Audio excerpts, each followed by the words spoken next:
ำกันไว้หญิงชายอย่าได้นายนี้เชิญชวนทุกท่านเข้าวัดเข้าวาทำบุญด้วยจิตศรัทธาบุญพาให้เราสุขีจะทำการใดนำใจในสิ่งดีทำบุญให้ทานวันนี้ไม่มีใครว่าใครชังสมัยก่อนประทับใจปู่ย่าตายายวันพระไม่เคยเบื่อหน่ายจำได้ไม่ลืมสักครั้งเหตุใดวันนี้มีคนเข้าวัดน้อยจังอยากให้เหมือนก่อนอีกครั้งฝากความหวังกับคนรุ่นใหม่เชิญชวนทุกท่านเข้าวัดเข้าวารับศีลรับพรหลวงตาเสริมคุณค่าให้กับจิตใจกระทำความดีเรื่องนี้ไม่ต้องอายใครว่างจากการงานเมื่อใดเชิญชวนท่านไปทำบุญ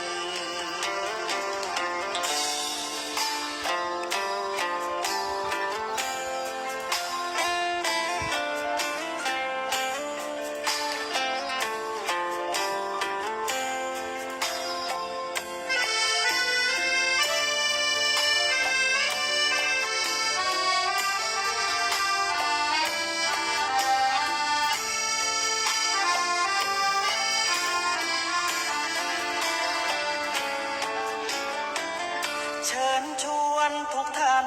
เข้าวัดเข้าวารับศีลรับพรหลวงตาเสริมคุณค่าให้กับจิตใจกระทำความดี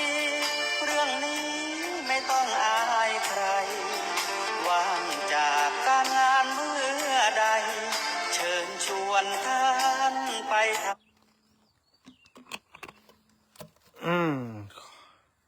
เจริญสุขเจริญธรรมศรัทธาญาติโยม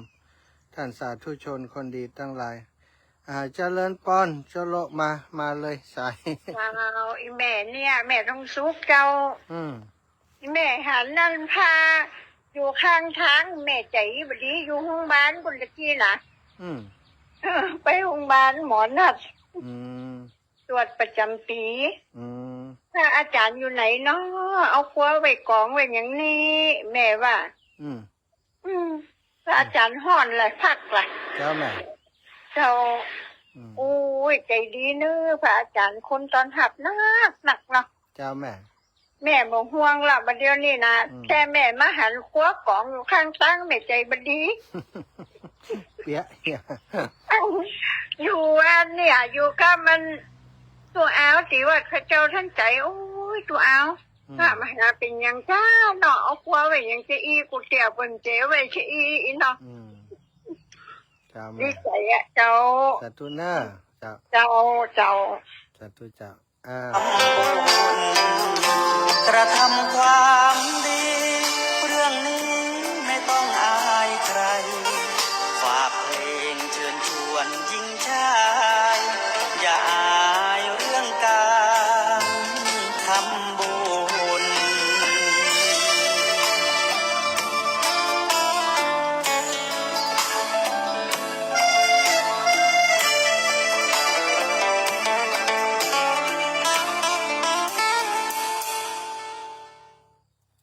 ศรัทธาสาธุชนคนดีทั้งหลายสลับซับเปลี่ยนเบรกนะตะกี้อัน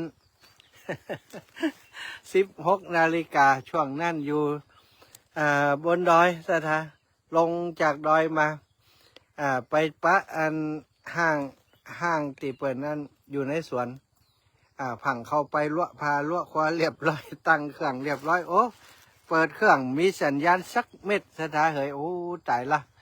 เนี่ยอย่างใดดีออกมาตั้งนอกนะกว่าจะได้ปะสัญญาณแล้วก็โทรให้ละอ่อน โทรให้ช่างเทคนิคเปิ้นได้เก็สัญญาณทาง Facebook ไลฟ์เตียอาตมาไลฟ์สดไว้แต่เจ้าเนาะคือเปิ่นเกาะตอนนั้นออกก่อนเพราะว่าบัดตันนี่ก็ฟังเดินมากว่าจะมาเจอที่มีขึ้น30 นาที จากตรงเตียนจุดตะกี้มาเนาะมาในหมู่บ้านนี้กำลังหามีขึ้นก็เลยโทรไปหาละออนใหม่ว่าเกาะสัญญาณให้อาจารย์ให้ใหม่เดี๋ยวจะได้ออกรายการ ระหว่างเดินทางก็กำหนดบ่ได้สถาว่าเวลาจะอ่านไปถึงตรงนั้นนี่มันจะมีขึ้นก็มีตะกี้ก็บ่นึกว่ามันจะบ่มีขึ้นเนาะเข้าไป เตรียมอุปกรณ์อย่างหมดแล้วเป็นว่าขึ้นสัญญาณหมุนเวินบ่มีสักขีดให้ออกมากว่าจะปะติพอจะโทรศัพท์ได้ก็ใจเวลาแหมประมาณ 2-3 นาทีหอบผ้าบลุมปุ่มปั๊มออกมา บ่ได้ห่มผ้าดีกำตะกี้นะเดินมาเอาผ้าปัดเหียยกของขึ้นบานแล้วก็ฟังหีบเดินมาอันนี้ก็เป็น เหตุการณ์เนาะในระหว่างที่เดินธรรมยาตราเพื่อการศึกษาไปโดยแล้วก็จัดรายการไปโดยดีว่าช่วง15 นาฬิกาตะกี้นั้นท่านอาจารย์พระมหาประทินท่านพระครูวัดดอกเป้าเปิ่นจัดรายการให้1 ชั่วโมงก็เอา1 ชั่วโมงที่เปิ่นจัดนาสถาเดินมาเพื่อจะให้มันมาใกล้ที่สุดใกล้บริเวณตัวอำเภอที่สุดเพื่อจะได้มันมีคลื่นสัญญาณแล้วก็จัดรายการได้สะดวกเนาะก็จนแล้วจนรอดก็มาบัดตันถึงจุดที่มีสัญญาณก็เป็นอย่างขั้นรายการไปขอบคุณเนอะศรัทธาท่านสาธุชนคนดีทั้งหลายติดตามการทำงานของอาตมาโดยความห่วงใยเป็นกำลังใจให้ตลอดเวลาวันนี้จริงๆแล้วก็เป็นเวลาที่ตั้งคลื่นสีขาวมอบมาให้ทางพระสงฆ์นักเผยแผ่จังหวัดลำปางอาตมาก็มอบให้ท่านอาจารย์เสน่ห์กาหลงเป็นผู้บริหารจัดการเวลาแต่เนื่องจากว่าวันนี้เนาะไปงานศพญาติของเปิ้น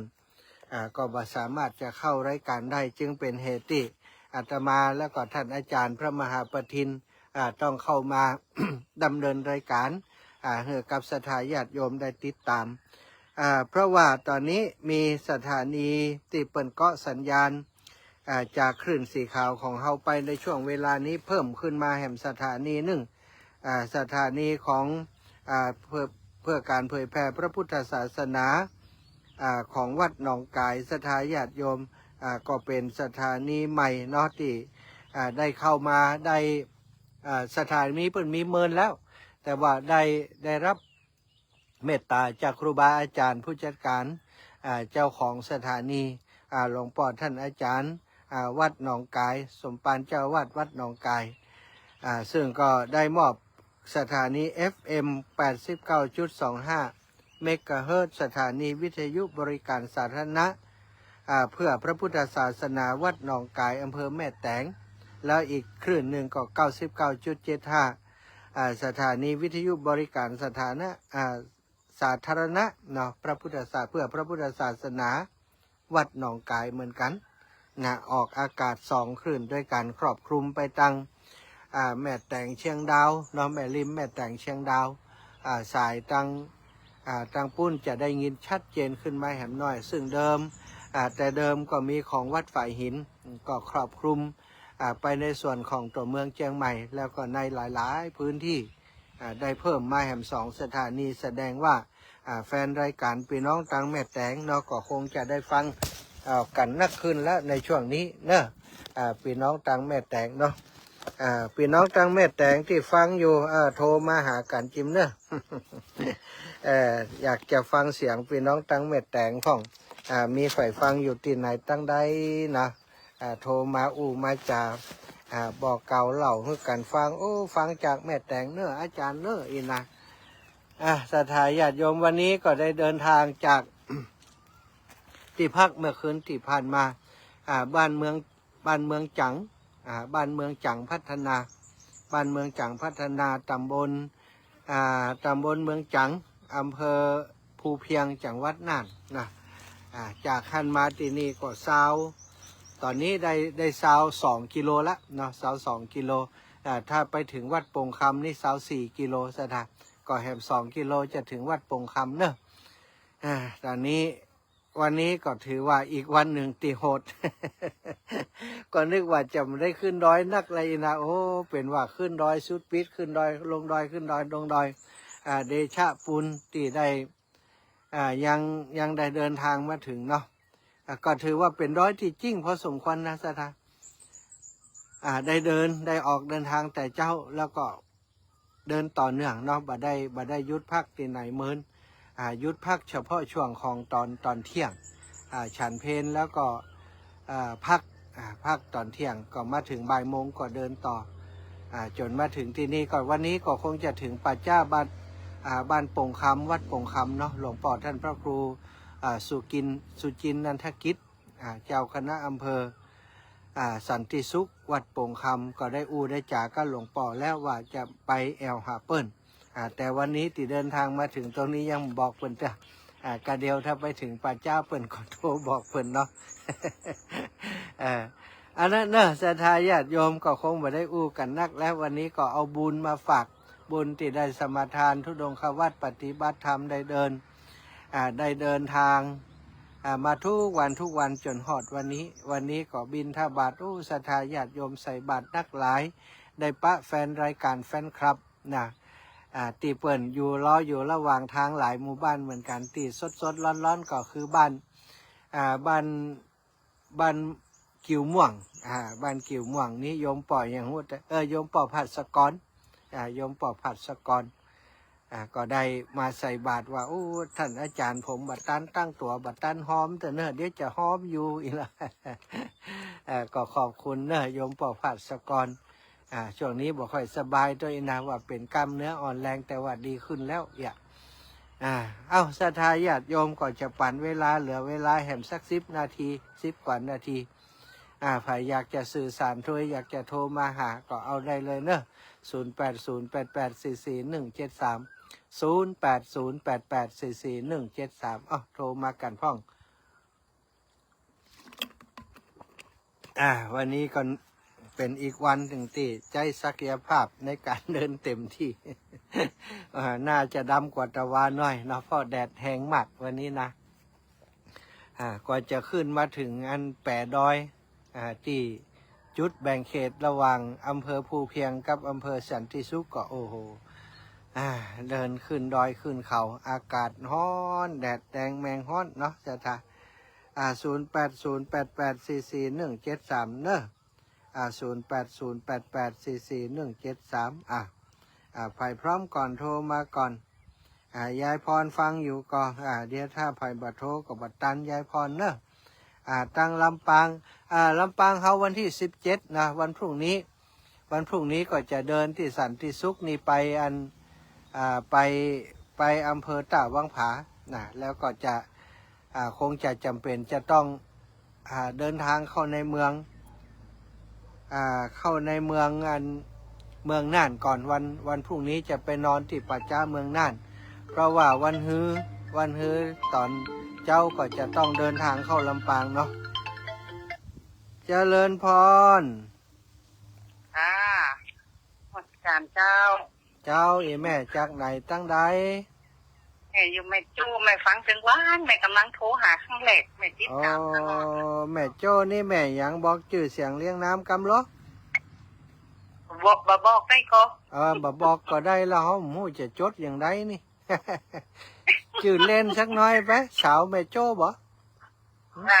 แม่แสงนี่แล้วฮะเนาะแม่แสงแม่โจ้แม่แสงแม่โจ้ดีแล้ว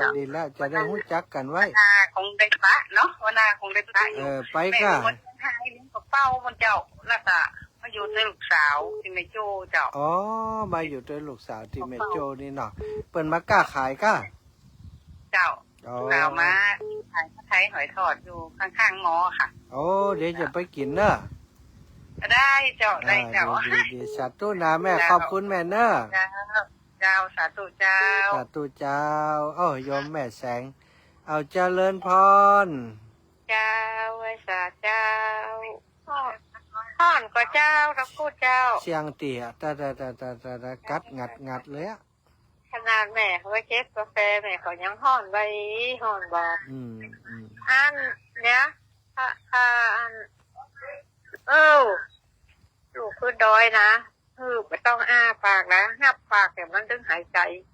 มันถึงเหมือนอิดเด้อเหมือนอิดนะแม่เนี่ยอ้านะ เขางับปากเดี๋ยวเขาก็เดินไปแล้วก็มันถึงเหมือนอิด ห้ามอาปากเลย ฮะ ห้ามอาปาก ห้ามหายใจออกปากนะ อ๋อเจ้า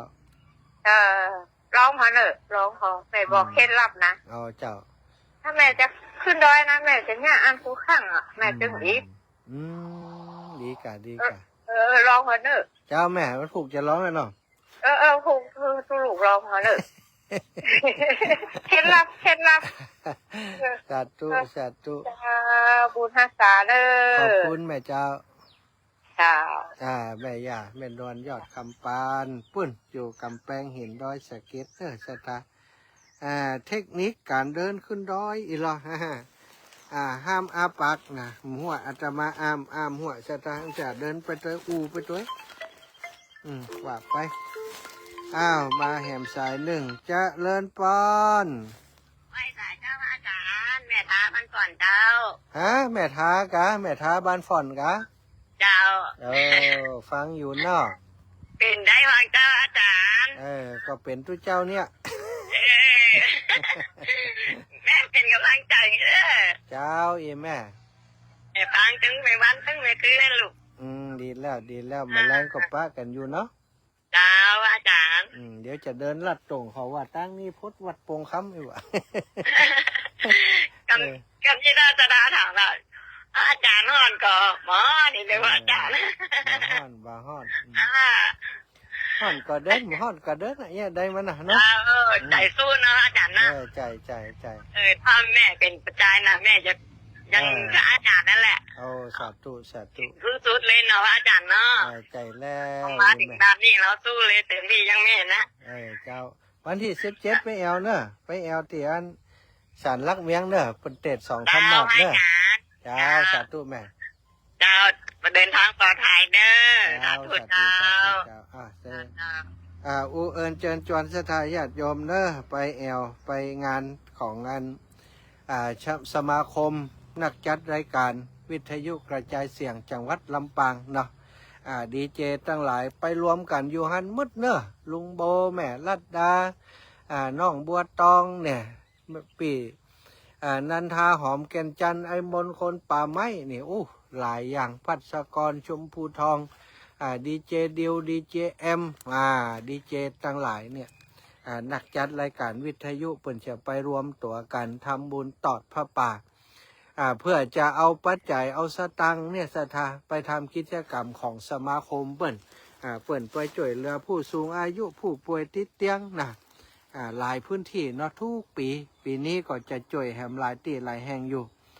ฉะนั้นศรัทธาญาติโยมแฟนรายการทุกคนทุกท่านเนอะปบปะครูบาอาจารย์พระสงฆ์องค์สังฆเจ้าพระนักจัดรายการต้ยแล้วก็ดีเจตังคารวาสที่เปิ่นดังๆอยู่ที่จังหวัดลำปางเฮานี่จะไปกันหันหมดเนาะศรัทธาที่แน่ๆจะได้ฟังธรรมเทศ2 ธรรมะทางจากท่านอาจารย์เสน่กาหลงพระอาจารย์ดานุพลมุนิวังโสทุปิต้อมทุปิเก2 รูป 2 องค์รับรองศรัทธา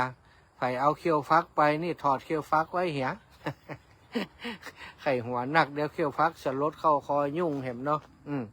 ถ้าไผเอาเขี้ยวฟักใส่เขี้ยวฟักนี่เอาเขี้ยวฟักออกเห็นเนอะอาตมาก็เอาโรงทานไปตัวศรัทธาไผจะให้หอมโรงทานก็ได้หรือว่าจะเอาไปเองก็ตามอัธยาศัยเนอะตอนนี้ทราบว่าหลายคนเปิ่นก็เอาโรงทานไปตัวเป็นสิ่งที่ดีเนาะไปช่วยกันไปกินข้าวกินปลาด้วยกันเฮาบ่เป็นภาระไผเฮาห่อเข้าไปตัวจะไปลืมห่อปลาทูจีไปตัวเนอะเป็นน้องบ้านแม่ปุ่มหลวงนะ แม่ไล่บุญธรรมเขาเนอะป่อดาบท้องรอแม่นุชหานฟ้าเลื่อนเนอะศรัทธาพี่น้องตังบ้านอย่างบ้านแม่ปุ่มหลวงแม่ปุ่มสันติสุขนี่เนอะไปแอวกันไปฟังท่านอาจารย์เสน่ห์การลงแฟนรายการของท่านอาจารย์เสน่ห์การลง ไปกันหลายๆเพื่อนจะมีแจกของด้วยนะอาตมาก็มีของไปให้ด้วยเนอะอาตมาวันพรุ่งนี้ ก็จะต้องเดินทางกลับไปในตัวจังหวัดน่านนะไปตัวจังหวัดน่านแล้วก็วันที่6นะไปนอนป่าจ้าจังหวัดน่านแหมคืนวันที่6ก็จะได้เดินทางเข้าลำปางก่อนจะไปนอนป่าจ้าลำปางแหมคืนเจริญปอนแม่บัวคำ เจ้าแม่พักพระแก้วแล้วเนอะ อ๋อเจ้าแม่ลงทานแหละ เจ้าลงทาน100แล้วก็ผ้าป่า100นะ โอ้สาธุดีแล้ว เจ้าแม่ไปฝากฝ่ายมานะ ขอบคุณเนอะอีแม่ไปด้วยกันนี่ มันได้ไปเจ้ามันไม่ไหวอยู่บ้านอ่ะ มันเป็นอย่างเนาะมีไผอยู่บ้านจังหวัดได้ไหมเนาะ เจ้าน่ะ จะปะกันเตียนตี วันที่12เนาะเจ้าเนาะ ที่12เนาะ จ้ะ 12ไปบิณฑบาตเนี่ยเนาะ เจ้ามาบ้านแม่นะแม่นะวันละ500นะ ได้ช่วงนี้ก็ไม่ได้เข้าวัดจะไปต้องนอนป่าจ้าก่อนเพราะมันสมทานอยู่ย่ำโป่งได้โป่งงั้นพูดเลยจ้ะ เจ้า เจ้าสัตว์รุ่นนั่นเป็นเนอบุญรักษาเจ้า เจ้า บุญรักษาพี่น้องตั้งเชียงใหม่เหรอตั้งเชียงใหม่ตะกี้ก็แม่ยานวลยอดคำปันก็จากเชียงใหม่เนอะแล้วก็พี่น้องตั้งเชียงใหม่หลายอยู่นะโยมปีกันนิกาสาลิกากันนิกาพินโยเนาะอยู่ที่อยู่ที่เชียงใหม่หลายๆท่านหลายๆคนฟังแล้วเปิ่นบอกเคยโทรมา โทรมาเพื่อกำลังใจกันพ่องกามันห้อนนะอุตส่าห์จัดรายการให้ฟังนี่ผมโทรมาหากันนี่นะขอบคุณทุกคนทุกท่านที่โทรมาเนาะวันพรุ่งนี้ก็จะเดินทางภายในอำเภอสันติสุขนะตอนบ่ายๆก็จะได้จากอำเภอสันติสุขนี่ถ้าจะได้นั่งรถกลับไปเพราะคงบัดเดินกลับไปทางนี้แล้วถ้าเดินไปก็บัดถึงนั่งรถกลับไปจะนอนสุสานป่าช้าที่เมืองน่านก่อนเพราะวันฮือจะต้องเดินทางจากเมืองน่านไปเมืองแปะจากเมืองแปะเข้าลำปางก็ไปนอนป่าช้าใกล้ๆที่เปิดจะมีงานที่มิวเซียมหรือว่าศาลหลักเมืองแล้วงานเปิดแล้วก็จะได้เดินทางปิกมาที่เมืองน่านใหม่ ไปมาวิบากเนาะบอกไปก็บ่ดีบอกศรัทธาแล้วว่าอาจารย์จะไปเนอะจะไปด้วยกันจวนเปิ่นไปแล้วตัวหายแซบเดี๋ยวเปิ่นจะว่าให้มั้งอาจารย์สมชาติอู้ดีบ่ได้จวนกันแล้วบ่มาสักกรรมเนาะไปแน่เนอะศรัทธาไม่ยากแก้ว เจ้า ปลาทูจีเอาตั้งมาปรุงมาเถอะมันกระยาปัดหูจีบ้านปงก็มันจูดย่ำว่ะ นั่งให้เนี่ยเดียวนี่น้อยใจ น้อยใจไปบอกให้แม่ไล่บุญธรรมเห็นเด้อ ก็น่ากะไปบอกตั้งมาปรุงมาเถอะ โทรบอกแม่ไล่ไป สารใจกะตู้ลูกนะกะโทรบอก โอ้ยแม่กับหัวจักลูกแม่กับหัวจักอย่างกะ ไรเนี่ยมันไรมันแง่ แม่ไล่บ้านแม่ไล่บุญธรรมบ้านนั้นแม่ปุ่มสันติสุขยะ อันนั้นกลุ่มหันเจ็ดเดียว อ๋อเจ้า จำมาได้มาได้คูณขี้เปิ่นเนี่ย เจ้า ตู้ลูกนะกะบอก แม่นะครับบอก ไป ไปมานิ่งกันนี่ไปมานิ่งกันนี่ มึงว่านั่งฟังนี่ก็ให้ไปตึ้งมามันปงมันจูดตึ้งมากันแล้ว ข้ามไปข้ามมาแหละ ข้ามไปข้ามมานั่งให้มีคนเดียว เดี๋ยวกระดาษที่ชูไปให้เนอะเจ็ดน้ำตายหัว ได้ก็ขออันโทรถามกันเลยตึ้งมากับมันปงกับมันจูด บ้านจูดบ้านจำบ้านปงบ้านอย่างแหมบ้านนางแลบ้านควงเมตาน น่ะที่คนคลองนี่กับมันไม่ปุ่งกับมันนั่งแล้เนี่ย บ้านนางแลเนี่ยบ้านกาดโปงนี่หมู่ของเนาะ มันกระโปรงกับมันจูดดิข้ามไปข้ามมาใจอ่อนขังแต่เด้อ ใจอ่อนเพี้ยเลย นั่งให้เนี่ยตุลูกตึ้งเอ่ยหาแม่ก็ สาธุสาธุบุญรักษาแม่ขอบคุณนะ เจ้าเป็นกำลังใจให้เด้อ สาธุเจ้า เจ้า เจริญปอนพี่น้องแม่วิทันปัญญาโสปากัน เจ้าฟังอยู่นะเจ้า แต่นักกาดับปิงบ่ฮื้อกำลังใจกันกำแล้วอีก เจ้า แล้วนี่ วาสานะเจ้า สาธุเจ้า เจ้า บุญรักษาบุญรักษาศรัทธาญาติโยมเนาะก็ใกล้จะหมดเวลาแล้วก็ขอนำรายการจากลาศรัทธาไปด้วยเวลาเพียงเท่านี้ ขอความสุขสวัสดีจงมีแก่ศรัทธาสาธุชนคนดีทุกคนทุกท่านเนอะจัตตารโอธรรมาวัฏันติอายุวันโนสุขังพระลัง